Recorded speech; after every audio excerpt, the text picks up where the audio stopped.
আসসালামু আলাইকুম রহমতুল্লাহ বরাকাতু। আলহামদুলিল্লাহ ওসসালাতু ওয়াসসালামু আলা রাসূলিল্লাহ বাদ। সুপ্রিয় দর্শক শ্রোতা ভাই বোন, আল্লাহর জমিনে যত বড় বড় অপরাধ, যত মহাপাপ এবং কবিরা গুনাহ রয়েছে, এর মধ্যে গীবতের অপরাধটি অন্যতম একটি বড় কবিরা গুনাহ এবং মহাপাপ। এই অপরাধটি এত জঘন্য যে আল্লাহ রাব্বুল আলামিন সূরা হুজুরাতের 12 নম্বর আয়াতের ভয়াবহতা বোঝাতে গিয়ে আমাদেরকে বলেছেন যে কোনো ব্যক্তি তার মৃত ভাইয়ের গোশত খাবলে যদি খায়, সেটা যেরকম নোংরামো, সেটা যেরকম অসভ্যতা এবং বড় ধরনের জঘন্য অপরাধ, তেমনিভাবে কারোর পেছনে যদি কোনো সমালোচনা করা হয়, তার দোষের চর্চা করা হয়, সেই দোষটা যদি তার মধ্যে থাকেও সেটা যদি তার পেছনে অন্যদের কাছে বলাবলি করা হয়, তাহলে সেই গীবতের অপরাধটি কিন্তু সেরকম বড় অপরাধ। নবী করিম সাল্লাল্লাহু আলাইহি ওয়াসাল্লাম গীবতের ভয়াবহতা সম্পর্কে বিভিন্ন হাদিসে আমাদেরকে সতর্ক করেছেন, সাবধান করেছেন, সচেতন করেছেন। এরপরও গীবতের অপরাধ থেকে আমরা বেরিয়ে আসতে পারি না।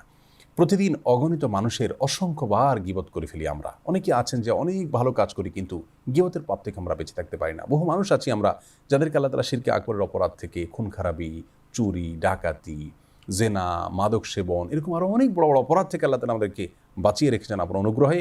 কিন্তু গীবতের অপরাধ থেকে যেন কোনোভাবে আমরা বেঁচে উঠতে পারছি না, বের হয়ে আসতে পারছি না। প্রিয় দর্শক, এই জন্য আজ আমাদের আলোচনার বিষয় হলো, যদি কারোর গীবত হয়ে যায় এবং আমরা বুঝতে পারি যে আমরা অপরাধ করে ফেলেছি, তাহলে সেক্ষেত্রে আমাদের করণীয় কী, গীবতের কাফফারা কী, ক্ষতিপূরণটা কী হতে পারে।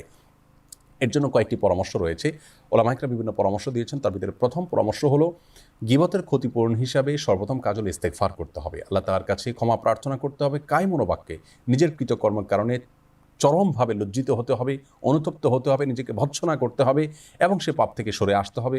আর ভবিষ্যতে যেন না হয় সেজন্য দৃঢ়ভাবে প্রতিজ্ঞা করতে হবে।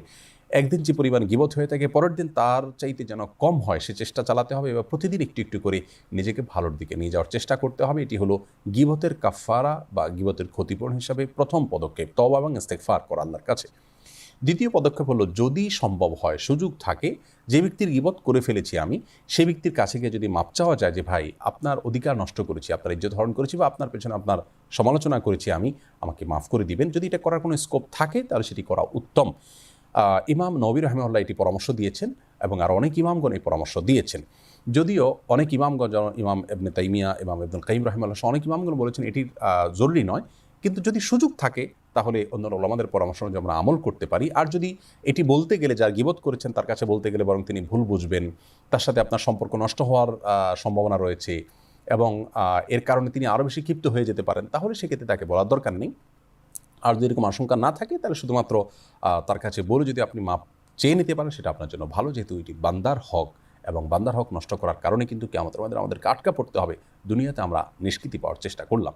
তৃতীয় যে করণীয়, সেটি হলো, যে ব্যক্তির গীবত করে ফেলেছি তার জন্য আল্লাহর কাছে ক্ষমা প্রার্থনা করা। হাদিসে এসেছে, নবী সাল্লাল্লাহু আলাইহি ওয়াসাল্লাম বলেছেন, কোনো ব্যক্তি যদি তার কোনো মুসলিম ভাইয়ের অগোচরে তার জন্য আল্লাহর কাছে দোয়া করে, তাহলে আল্লাহর ফেরেশতারা ওই ব্যক্তির জন্য দোয়া করে। আপনি দোয়া করবেন, আল্লাহ, আমি অমুকের গীবত করে ফেলেছি, আপনি তাকে মাফ করে দিন। তাকে যখন মাফ করার দোয়া করবেন, তখন আল্লাহর ফেরেশতা আপনাকে মাফ করার জন্য দোয়া করবেন। এবং গীবত হয়ে গেলে, যা গীবত হয়ে গেছে, যার গীবত করে ফেলেছেন আপনি আপনার অজান্তে, সেই ব্যক্তির জন্য ক্ষমা প্রার্থনা করা, এটি গীবতের কাফফারা। এমনটি বর্ণিত হয়েছে বাইহাকি বর্ণিত একটি হাদিসে।